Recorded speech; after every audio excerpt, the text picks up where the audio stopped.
ಹಿಂದೂ ಧರ್ಮದ ವೈಶಿಷ್ಟ್ಯ ಅಂದ್ರೆ ಪ್ರಕೃತಿಗೆ ಪೂರಕ, ಪ್ರಕೃತಿಗೆ ವಿರುದ್ಧವಾದ್ದು ಯಾವುದೂ ಇಲ್ಲ. ಗಣೇಶನ ಮೂರ್ತಿ ಎಷ್ಟು ಸುಂದರವಾದ ಕಲ್ಪನೆ. ಆಲೋಚನೆ ಮಾಡಿ, ಇನ್ನು ಕೆಲವೇ ದಿನಗಳಲ್ಲಿ ಗಣೇಶನ ಚೌತಿ ಬರುತ್ತೆ. ನಾವು ಪರಮ ಬೇಸಿಗೆ ಕಾಲದಲ್ಲಿದ್ದೀವಿ.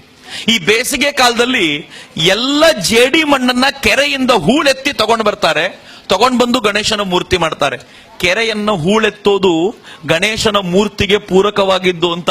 ಬೇಸಿಗೆ ಕಾಲದಲ್ಲಿ ಕೆರೆ ಏನಾದ್ರೂ ಹೂಳಿನಿಂದ ತುಂಬೋದ್ರೆ ನೀರಲ್ಲಿ ನಿಲ್ಲಲ್ಲ ಅಂತ ಗೊತ್ತಿದ್ರಿಂದ ಭಾರತೀಯರು ಹೇಳಿದ್ರು, ಈ ಮಣ್ಣನ್ನ ತೆಗಿ, ಈ ಮಣ್ಣಿಂದ ಗಣೇಶನ ಮೂರ್ತಿ ಮಾಡು ಅಂತ.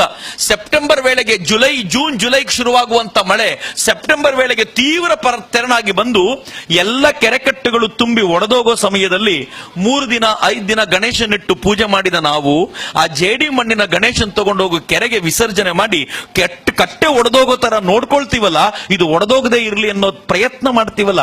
ಗಣೇಶನ ಉತ್ಸವ ಇರೋದು ಕೆರೆಯನ್ನ ಹೂಳೆತ್ತಿ ಅದೇ ಕೆರೆಗೆ ಅದೇ ಮಣ್ಣನ್ನ ವಿಸರ್ಜನೆ ಮಾಡಿ ನಾವು ಅಗತ್ಯ ಬಿದ್ದಾಗ ನಿನ್ನನ್ನು ತೆಗಿತೀವಿ, ಅದೇ ಕೆರೆಯ ರಕ್ಷಣೆಗೆ ನಿನ್ನನ್ನು ಬಿಡ್ತೀವಿ ಅಂತ ಹೇಳುವಂತ ಅತ್ಯಂತ ಅಪರೂಪದ ಪ್ರಕೃತಿಯ ಪೂರಕವಾಗಿರುವಂತ ಹಬ್ಬ ಅನ್ನೋದು ಈ ತತ್ವದ ಪರಿಕಲ್ಪನೆ ಇರುವಂತ ಜನರಿಗೆ ಗೊತ್ತಾಗಲ್ವಲ್ಲ.